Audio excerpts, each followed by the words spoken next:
Hi, welcome everyone to our final Friday Hangout in partnership with the wonderful MENA Arts UK. My name is Becky, I'm the Events and Communications Manager at the Arab-British Centre. I'm joined by my colleagues Amani and Reem, and maybe Barty's in here somewhere, but they'll give you a wave. It's our whole team. For those of you who don't know, the Arab-British Centre is a charity that promotes understanding of the Arab world in the UK.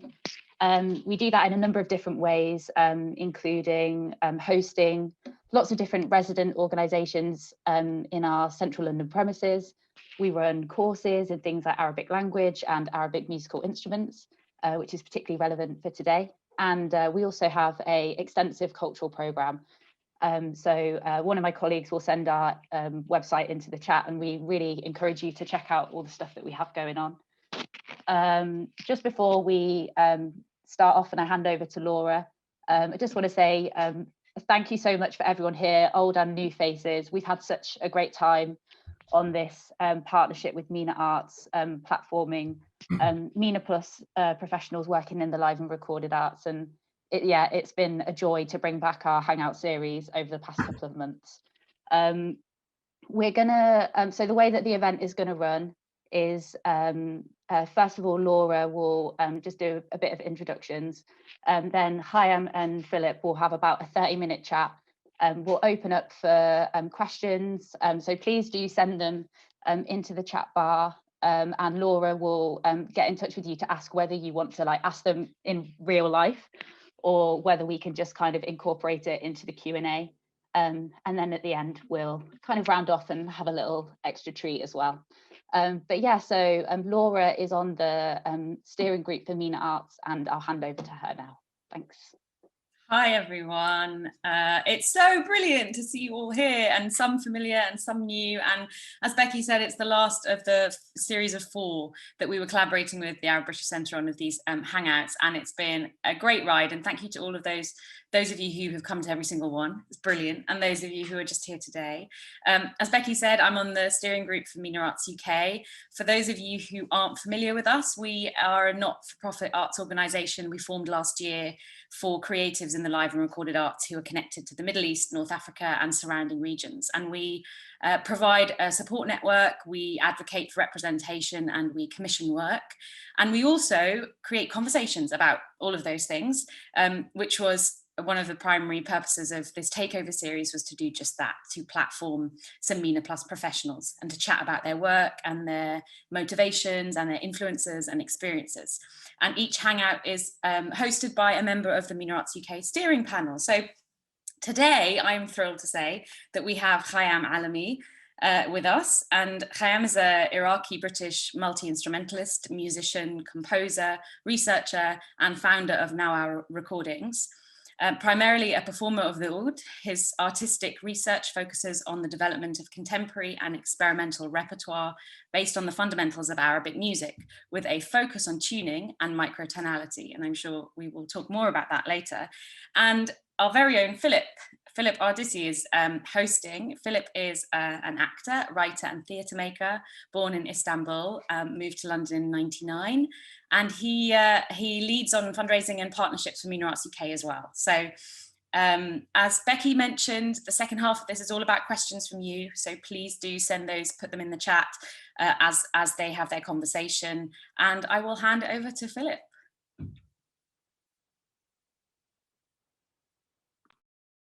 Such a fantastic start. Hello, everyone. So very nice to see so many people, as Becky said, old and new faces alike. And it's so fantastic to be here with my good old friend Khyam. Now, I just want to set the scene a little bit. Khyam and I met something like 10 years ago when you were doing a BA or MA at SOAS. And in those days, at lunchtime, you could catch Khyam playing some fine, complex Arabic or Turkish or classical Ottoman makam on his oud in a very academic setting, you know, in a sort of recital setting at SOAS. And then you'd go out of there, have a coffee, and then 5 hours later, you'd be in a bar somewhere in Camden, and you'd watch him drum away to a progressive rock or heavy metal band. And that was just so exciting.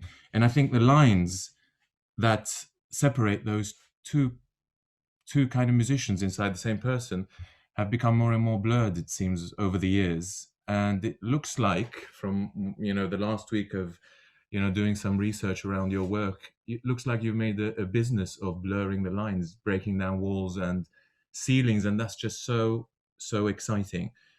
To just think, that Wikipedia would have a nervous breakdown if they were trying to kind of, he's a musician, film composer, producer, performer, teacher, and all of that. But I just want to start at the beginning, really. How did you get into music? I mean, what's your earliest memories of music, and what's your earliest memories of the oud? You grew up in London, didn't you? Yeah, well, thank you for the kind introduction first. It's a pleasure for me to be here and to see you. I was born in Damascus, so I actually started playing music when I was very young. My earliest memory is having a tiny little accordion and playing on the little tiny balcony in our Damascus apartment, and then starting to learn the violin with a friend of my father's. I got casted in my dad had a friend who was a film director, Syrian film director. His name is Rimon Boutros, and Rimon was working on a film called At-Tahalib at the time and wanted a young child to play the role of a young child in the film, and the child was supposed to be a violinist, and I couldn't play violin, but I was interested in music, so I did a little audition. My dad took me to the audition, and Rimon was excited to have me, and so I started learning to play the violin for the film, basically. That's the kind of earliest thing that I can remember.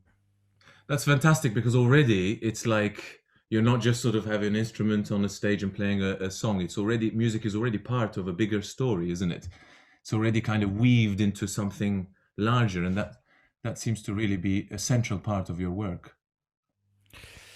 Yeah, I guess so. I mean, I've never thought about it that way in terms of the seed being planted, but I guess you're right, because I was playing music through a kind of intuitive response to it as an art form, but then was asked to play this role in this film, and therefore it's not just about playing music and learning an instrument. All of a sudden there's another purpose for it, which is slightly outside of your control. I mean, I remember very clearly being taught a specific Syrian folk song, which I can't remember what it was now, and I was supposed to play this song in the scene, this particular scene. And when we went to film the scene, and Ramon says action, and I start playing this little melody in this squeaky violin, he was like, stop, what are you doing? This is the wrong song. And he completely went nuts. And in the end, actually, I wasn't allowed, I would just had to mime, and they overdubbed something else. It turned out the teacher had taught me the wrong song for the scene. And obviously, being a young, 8-year-old or whatever, it wasn't so easy to just pick up another song that I didn't know at the time, because I was hardly playing the violin anyway. So that, I remember being incredibly disappointed and quite upset, because I wanted to play live in the film, but maybe that set the scene for everything, I don't know. And so after that, you came to London, and sort of the violin went away, and came the oud, or the oud came much later, actually, didn't it? Yeah, there was a progression of many things. So I moved to London when I was, my parents moved when I was 9, and I carried on playing the violin and played in the school orchestra, but then very quickly got fed up of the repertoire, playing Pirates of Penzance for 2 years was quite difficult, I have to say. And obviously, as you start to get into your teenager phase, you start to become attracted to different things, and what attracted me the most was punk rock and some elements of grunge and metal, etc. So I started playing. I was already kind of learning to play the piano and playing bass guitar for a while, and then I got into playing the guitar, and then I got into playing the drums. And once the drums came in, that was when it was like, okay, I found my thing. And then I basically dropped everything else and just focused on being a drummer from the age of 16 onwards, to my parents' dismay. And the neighbors. Also the neighbors, man. When I think back now to what I used to do, like I would never have the goal to even try any of that today, let alone allow my own kids to do it if I had any. And there were no electric drums back. You probably didn't have one of those, did you? Couldn't afford those. No, I remember buying £100 drum kit. I actually convinced my father to buy the drum kit for me, and it turned out to be some stolen drum kit that some dodgy guy was trying to fob off because they'd ripped off some shop in Leeds or something. I don't know how it made it down to London, but yeah. Fantastic. And then and then the oud came, right, and sort of completely kind of overrode what had happened till then. Yeah, oud came around. Well, to be honest, I got interested in the instrument probably in the late 90s, very, very early 2000s. And I started trying to play and learn, but I couldn't find a decent instrument. I couldn't find a teacher I was comfortable with. And so I just let it go. I remember a friend of mine brought me a cheap oud from Damascus. It was like a $50 oud. It was probably worth $10, but it just didn't feel good, didn't stay in tune, was a nightmare to play, and I just, it didn't work out. And then in 2003, 2004, following the invasion of Iraq, everything just felt a little bit out of balance for me. I felt out of balance.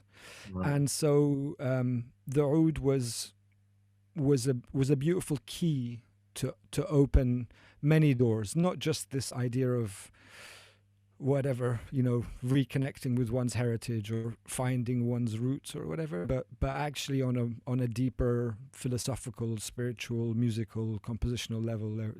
The oud has so many layers as a symbolic instrument that I got really excited by all of those.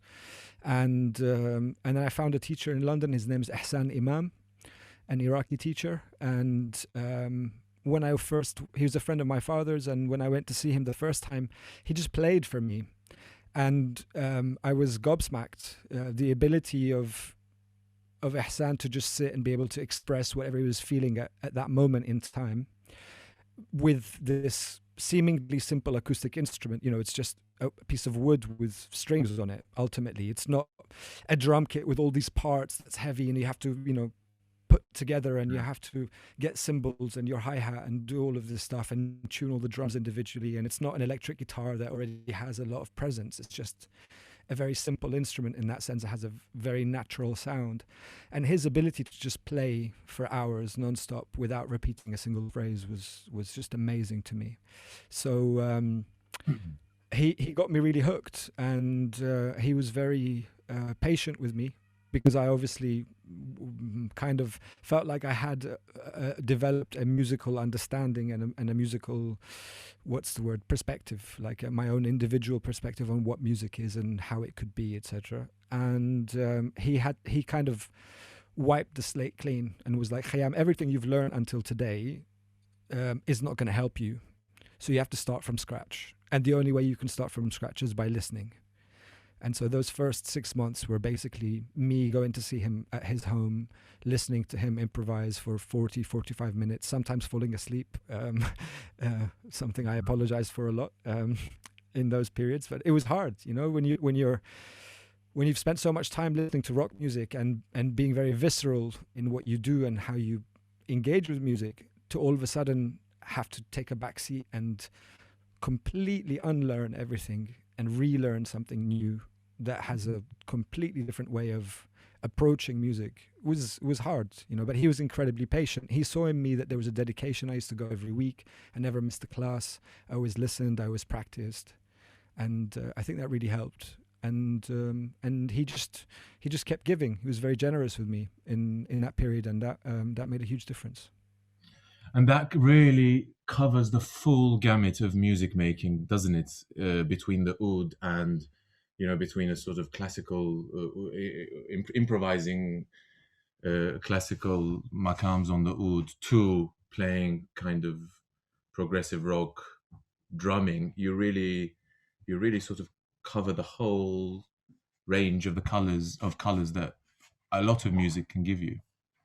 To be honest, when I first started, when I met Ihsan, and started studying the oud. I had already started listening to a lot of Indian music and Iranian, Azerbaijani music, and when I heard those music, those forms, especially the Azerbaijani mugam, for me it was like, oh, this is prog rock, but with 1,000-year history. That I cannot see a differentiation. Like the complex rhythms, the complex melodics. The only difference is really the sonics, right? How it's represented, but in the way that the music is played, and the way that it changes, the accents, the offbeats, the complexity of the melodic material, the maqam modulations, the dynamics, all of this stuff. If you listen to somebody like Alim Qasimov, who's one of my favorite musicians of all time, who sings Azeri Mugham, it's just mind-blowing. And for me it was like, oh wow, I've been listening to Yes and Rush and King Crimson and Tool and all of this like prog rock that I was really into, and there's no difference. So it just made perfect sense to me. Yeah. And you did just that in that album, right? Resonance Dissonance, which was your first album. There was a real sense of marrying those two things and really finding through the oud this kind of more punchy rhythms, which you sometimes hear when people play the oud in relation to flamenco music, or when they link the oud to sort of golden age or classical Iberian Andalusian sounds, stuff, exactly, yeah. Andalusian sounds. But you really sort of made it ring in a very different way in that album. I guess, yeah. I mean, for me, that album was about trying to explore the form of Iraqi maqam specifically, but without relying on the traditionally associated melodies. That was one important thing, and I think that's one thing that kind of went over everybody's head, because you really need to know the ins and outs of Iraqi maqam in order to be able to appreciate that. So that's, I don't blame anyone for not getting that. But the other part of it for me was trying to find my own melodies that somehow resonated. So for example, the opening track, Individuation, was very much about actually playing a riff, which for me was very much inspired by a band like the Melvins, who play this kind of doom, droney, slow, sludgy rock, and there's a groove in that music that I always found really, really appealing. And I actually found a direct parallel between that and this very classical Iraqi maqam rhythms that are always very heavy. Everything leans back onto the downbeats. And even when you have complex rhythmic cycles like 12 or 32 or 36, there's always this heaviness that just pulls backwards. And I found that in a lot. Once I started listening to that music, I realized, this is what I find really attractive about all of this very sludgy, slow doom rock that I've been listening to, even in some of the early Black Sabbath you hear. I mean, I'm making these connections. They seem very disparate, but to me, they make absolute sense. So it's not one thing. It was just easy for me to meld all of those different things together, because that's what. Yeah. That was me being honest. And that's what I wanted that album to be. I'd spent 7 years studying the oud and practicing before releasing anything, and when that time came, it was like, I need to rebalance myself, and rebalancing is not only about focusing on the tradition, it's also about focusing on this kind of, what do I want to call it, a refugee existence, of bouncing from one place to another and having all these interactions that are very, very different with different kinds of music, and being honest in how I present myself and my ideas. Right. And that's great, because I also want to talk about your collaborations and the interactions between the different kinds of music is sort of in continuum with the collaborations. I mean, everything you seem to do, because you've composed for film, this beautiful French-Tunisian film, Open Your Eyes, by Leila Bouzid, award-winning film where you composed the story, which is the story of a band, effectively, and you've really sort of composed the music and also did a lot of other work for that film. Also, you have a collaboration with Yelda Younes, a dancer choreographer, and I haven't mentioned to people that we've got a few little surprises today, and one of these surprises might just be coming now. These are little goodies, and Sure. and maybe if you don't mind playing us a little bit of that trailer of that collaboration, so we get a sense of how you Sure. So this is a collaboration with my wife, Yelda Younis. She's a contemporary flamenco dancer. And yeah, we worked on this project together in 2019. So this is a 2-minute trailer extract. Please just give me a thumbs up if you can hear and see.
Wow, that's amazing. Thank you. And I mean, also, is that the desert? Which desert is that that? is, yeah, it's in Wadi Rum in Jordan. I was co-curating a festival called Sarab, and the other organizers asked us to try and pull this performance off in the middle of the desert. It was a hard job, but it was incredibly powerful. Wonderful. So you sort of have connections and work all around the Middle East, effectively, and the world, I guess, but particularly the Middle East, don't you? Yeah, once I'd finished my studies at SOAS, the album came out. I basically spent the next 5 years bouncing around between Cairo, Tunis, Beirut, a couple of trips to Ramallah, a few trips to Amman. Yeah, just bouncing around. I started a band called Al Alif with a few musicians from there, Tamra Abu Ghazale, Maurice Luqa, Khalid Yassin, Bashar Farran. I started my record label, Nawa Recordings, which was focused on music from the region, and yeah, was just working on. Obviously, I worked, like you mentioned, on Leila Bouzid's film As I Opened My Eyes, because I was living in Tunisia at the time, so I already had a connection with the scene there and knew the venues and the people, and it was very easy for me to dive into that project head first, really. Yeah, so and all of that was incredibly formative and incredibly enriching. I met so many beautiful people, worked on a lot of music. I ended up playing joining Tamer Abu Ghazale's band and playing drums with him probably for 4 or 5 years. We toured all over Europe and the Arab world with that project as well. Yeah, so those connections were all there. It was really a desire. I never wanted to be an Arab musician who learnt outside of the Arab world, this particular tradition, and never had a connection And I remember very clearly when I was doing my master's, I went to study in Cairo, and then I went to study in Istanbul. And when I first arrived in Cairo and going to Nasir Shamma's oud school and being surrounded by 30 other oud players, some of whom were like 12 and were far, far better than me, way miles ahead. This was really intimidating and incredibly exciting at the same time, because you realize what you miss out on when you're not in that environment.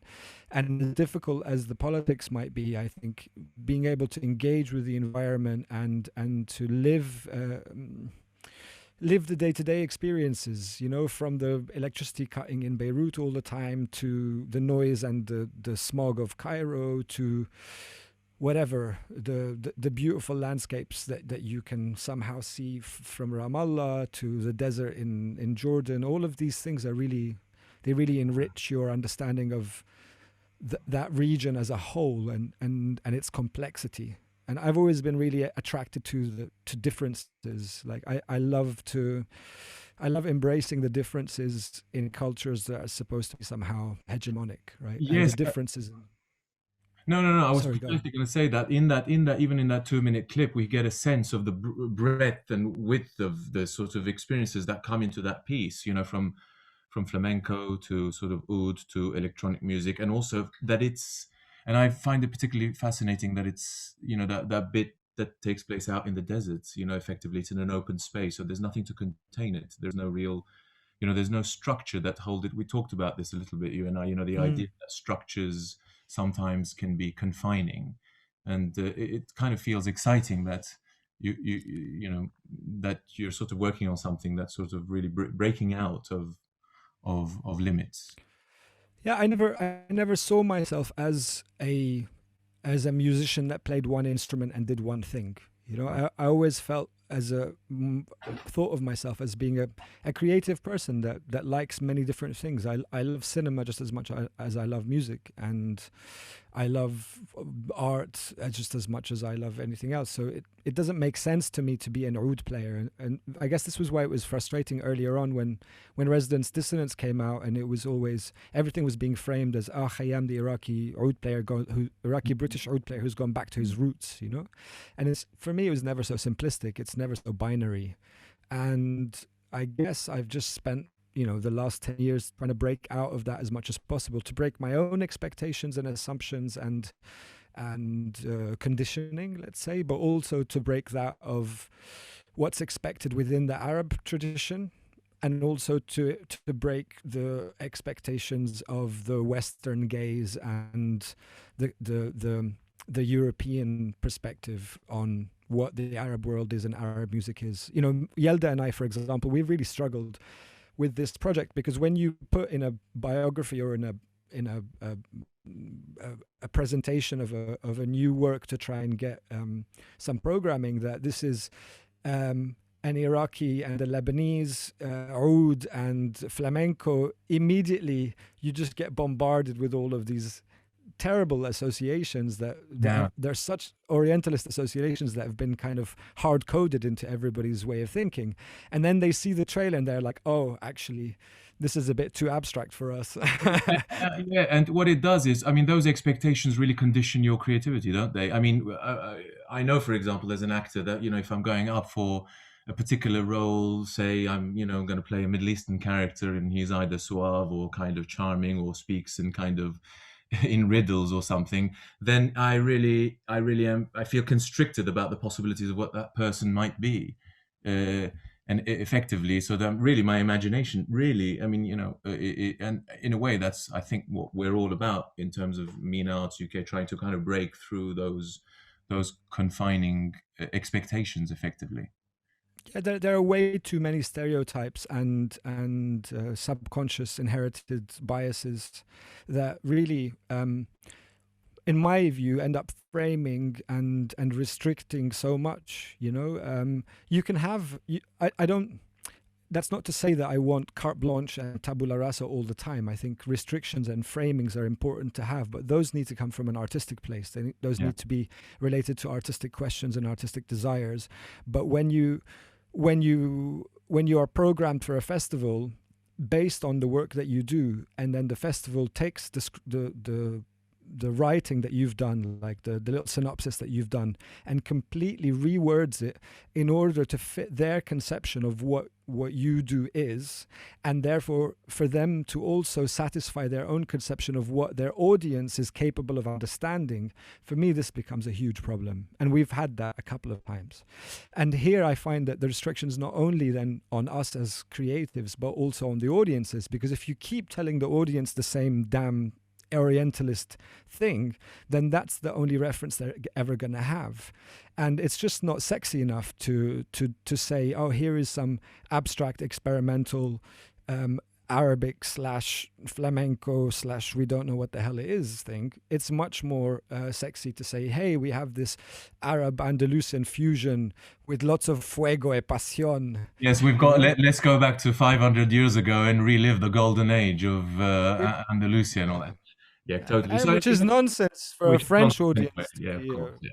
So in a way, what we're saying is really the framing, not to not have any framing at all, but to sort of have the possibility or the luxury, effectively, of framing it yourself for whatever you feel your creativity is going to kind of. So, talking about breaking expectations, goodie number 2. Can you please tell us a little bit about Apotome and Lima? Khyam has been working on something. Yeah. Can I just say something? I have to say, where is my little quote? You will not dismantle the master's house with the master's tools. Audre Lorde, the African-American feminist and writer. I mean, this is a fantastic, quote. And I think what you've done with this software that you've developed is is put this into practice.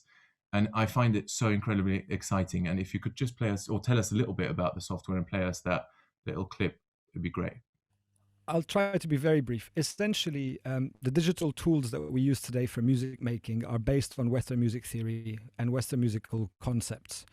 And Western music theory and most Western music making relies on the 12 chromatic notes of an octave that we see on the piano, whereas musical cultures from all across the world don't use those same notes. They use variations of those notes, pitches that are in between those notes. That's true for the Arabic tradition just as much as it is for the Indonesian or the African tradition. And by that, I mean sub-Saharan Africa traditions, because there's so many of them.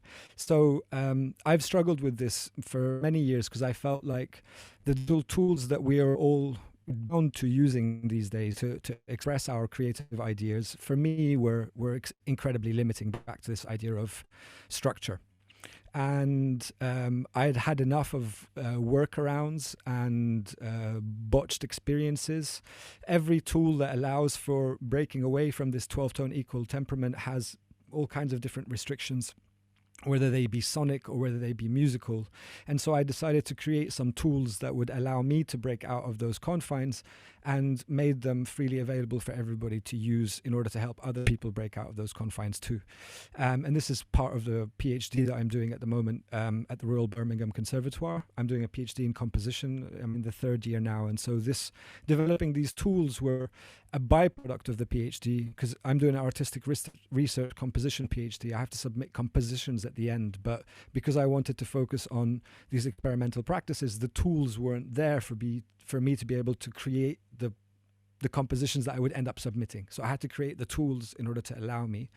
But because I managed to get a small amount of funding from the university, it helped me be able to make these tools available for everybody else. So that was launched in January this year at CTM Festival in Berlin. And I'm going to share with you a little extract from a live performance that we did using these particular tools. Let's see if we can get that going.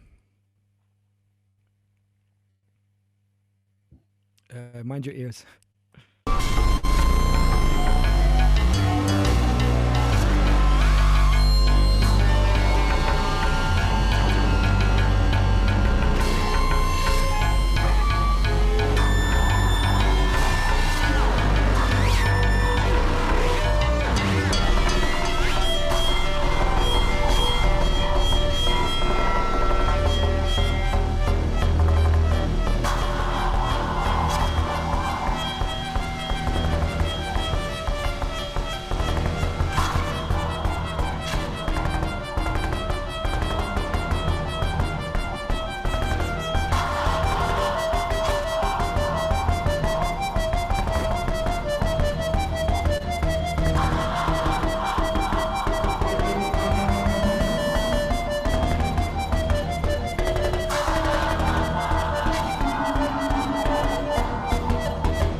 Wow. So it doesn't sound like it, but that's all based on the maqam sega. So that's classical Arabic music for you. yeah. Done by Khyam Allami. Listen, that's just beautiful, and there's so much I'd like to talk about. I really would have, I think I also want to give time for people to ask questions, and so people can sort of learn more about that through your website and interviews that you've done. But just for now, it'd be great to just go on to, I think Claire has a question for you, questions from the floor. I think she's going to ask it herself. Claire, who is also an old friend of mine, Hi, Philip. almost as old as Khyam. Hello. Yeah, that doesn't make us any younger, does it? No, we've stopped smoking now, though, haven't we? That's Say that again.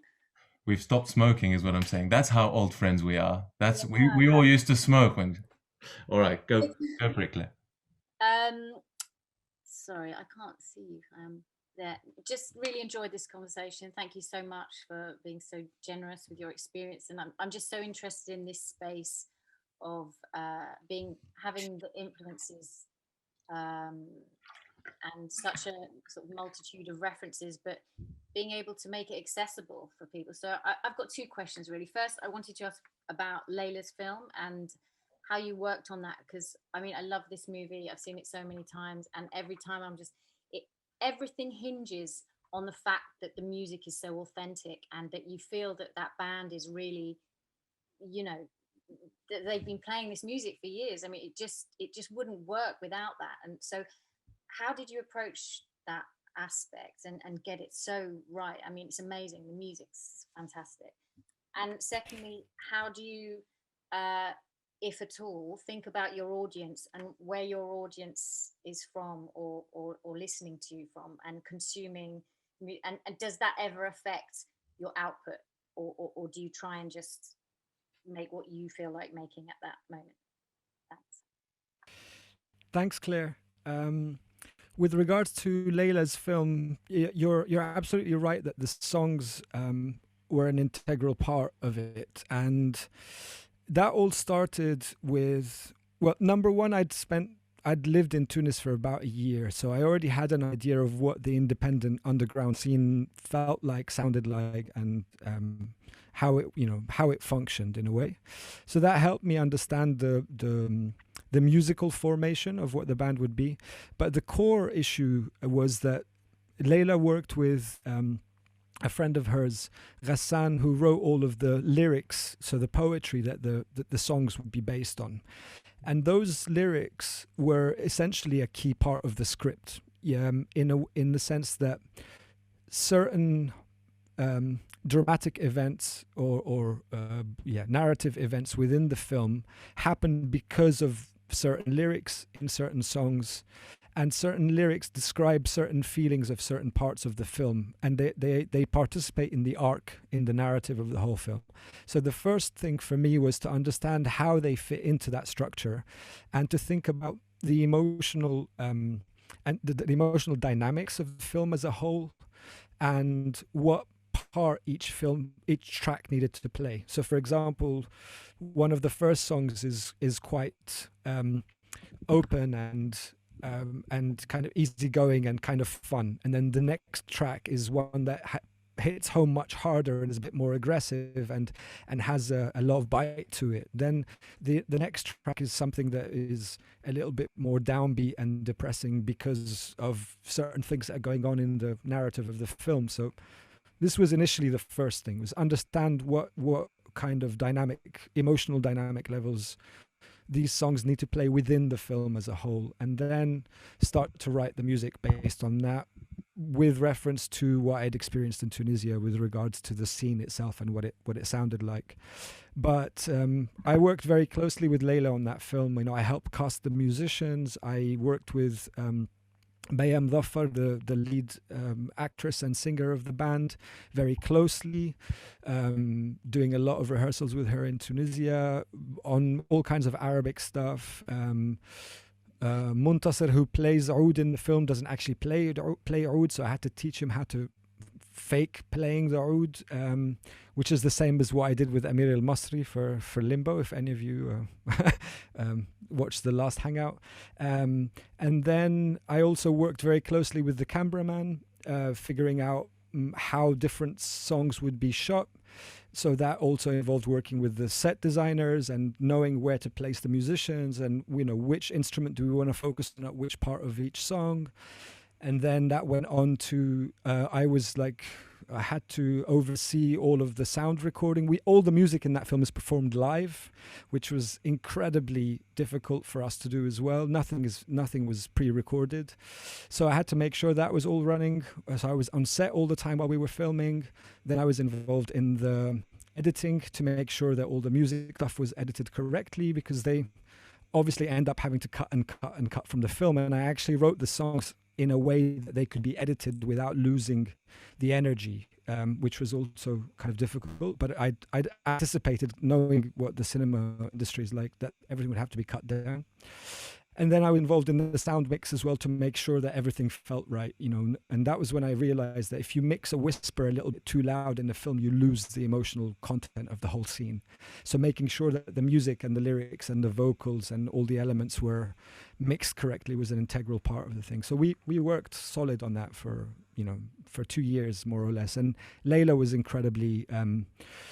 was an incredible collaborator, but she also gave me all of this space. She put a lot of trust in me that I would be able to render it properly. And because I'd shown interest in being as committed to the film and to the end product as she was, that helped us really work together, and it was a really beautiful experience. With regard to your question about audiences, I think about this all the time. And actually, I posed the very same question to a friend of mine, Nakul Krishnamurti, who's a Carnatic singer currently living in the UK. He put out an album last year on Cafe Otto's new label, Takuroku. If you have a chance, please check that out, Nakul Krishnamurti. I asked Nakul the same question, and he said to me, he's also trying this kind of experimental Carnatic music. And he said, well, if I perform my music to a Carnatic audience and they feel that it's not Carnatic, but then I perform it to a Western audience and they feel that somehow it is Carnatic, then I've done my job. This feels good. Right?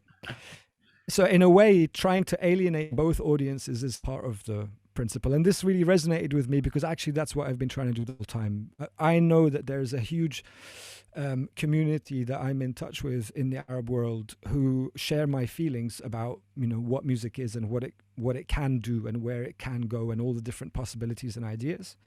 But at the same time, we all struggle with the European or Western gaze on what we're trying to do and the way that it's always framed and represented.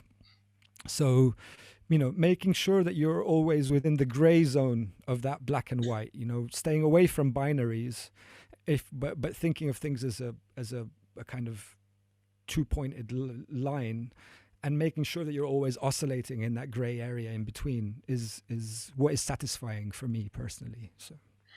And what's also really exciting is that you sort of conceive of the music making as a massive sort of thing, and not just the tools with which you make the music, but also how it's received, and try to sort of imagine or think of every step, every step along the way of how it's going to develop.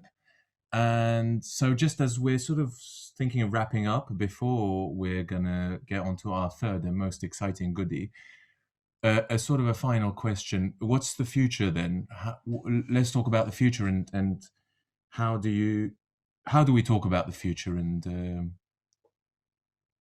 well, what does it mean? I like to think about the future in terms of possibilities and opportunities for creative exploration. Now that I've managed to create these tools that are available for me and for anybody else, I feel like so many creative doors have now been unleashed, and opened up. And so I have like 3 or 4 composition commissions that I'll be working on between now and the end of the year. Some in the UK, some in Europe, some elsewhere.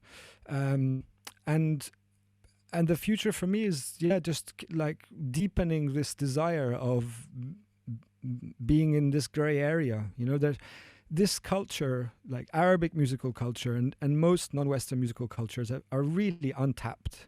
There is so much to explore. Like, I was listening to Camilla Gibran this morning, just doing some research for a new project, and I realized again for like the 700th time that something like Camilla Gibran's latest releases, just to dig deep into those would take, that's like 3 PhDs I can think of doing just based on that artist's work. And for me, that's really, really exciting because she's always been a pioneer in that sense. So I just want to keep pushing in that same direction and exploring these.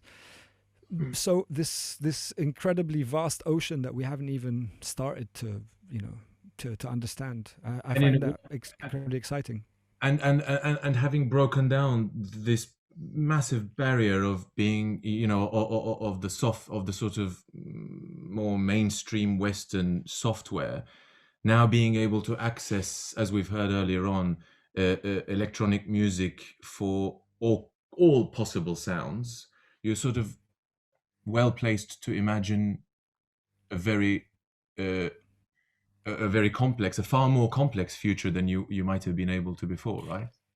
Absolutely. I think one key point I realized early on is that our ability to imagine is really linked to memory and linked to what we know. And that's why I find the kind of nostalgic approach to a lot of Arabic music making quite problematic. And so, but I realized also that I don't have any Arab experimental musical references apart from somebody like Camilla Gibran or some of Tamer Abu Ghazala's work, even Camilla's brother Khalid Gibran. They're like the few. There's a couple of Turkish and Iranian composers like Dariush Dolat Shahi from Iran, whose work is mind-blowing, but that's it. It's like 5 or 6 albums. Once I created these tools, I was able to actually start hearing things that I couldn't hear before. So now I have some references in my mind, in my memory, that I can use to rely on to be able to imagine even more experimental and strange things. And by experimental, I really mean asking a question and trying to answer that question through the musical process, right? So that's what's exciting for me now. The possibilities are there because I can finally hear certain ideas and have these references in the back of my mind that allow me to push things further. And these tools are not just made for electronic music. They are tools that you can use to create any kind of music, as we'll see shortly, I guess. Yes. And I mean, I think there's something that's really, I think, valuable and important for us, both in this, I mean, for us, the community of MENA Arts UK, in relation to this, to your Apotome and Lima, project and software, which is that as soon as I heard about it, I was thinking about what are microtonalities for storytelling and drama? What are the structures within storytelling and drama that are stopping us, for example, people that might be from other cultures, to be able to tell the full extent of our stories, to be able to translate the full extent of our memories into storytelling, And I think part of our project should be, and I'm sure will be, inspired by what you've done. Being able to break through these structures and reset the structure so that we can really sort of dig deep down and tell our own stories in a freer way. Yeah, well, thank you, number one. But we did a talk as part of CTM Festival, as part of the events related to Apotome, and we invited Matana Roberts, who's a saxophonist from the US. And while we were talking about these different subjects and about this kind of imposition of music theory in music making and music education particularly, she said a point to me which I should have kind of realized before, but it never really resonated until she said it. She said colored people need to work harder. Mm-hmm. And unfortunately, we also need to work harder in order to allow our imagination and our unconscious and subconscious to be free away from all these different conditionings. So whether those are conditionings related to our own cultures and our own kind of traditionalist framings, or whether that is conditioning related to the opportunities that we might have outside, whether it be in the West or anywhere else. And those restrictions that are based on ticking the right boxes for funding, ticking the right boxes to get a theatre or a production company to support your work and let you do something because they have a certain idea of what their audiences can understand and capable of understanding. All of these things restrict creativity. So I think the main thing for me right now is to just not have any restriction on the creative ideas at all and be able to do whatever the hell I want without having to somehow be accountable for somebody else's box ticking and somebody else's ideas about what is valuable. So the idea of value here, I mean, this can be abstracted into a philosophical conversation for hours, but the idea of value, the idea of what audiences are capable of understanding or not understanding, once those are placed into these cultural frames, I think is incredibly problematic. And that's what we've been suffering from, particularly in the UK for many years, whether it be in theatre or in cinema or in film or in music. These restrictions that are based essentially on an inherited Orientalist, imperialist, colonialist perspective that most people today won't be able to they would never define themselves as that. They can't even see that, but that link. But actually, those ideas are just passed down and handed down, and we need to unlearn so much in order to be able to actually move forward. And unlocking that space is really essential, I think. Khyam, you inspire me so much. It's so exciting, and it really sort of excites me to want to kind of think about the things, the structures that are in my mind that sort of stop me and the things that I've internalized, And anyway, listen, we have limited time and we have to go on to our third and most exciting goodie. But thank you so much, Baba. It's been wonderful. You're welcome. Thank you very much. Thank you, Khyam.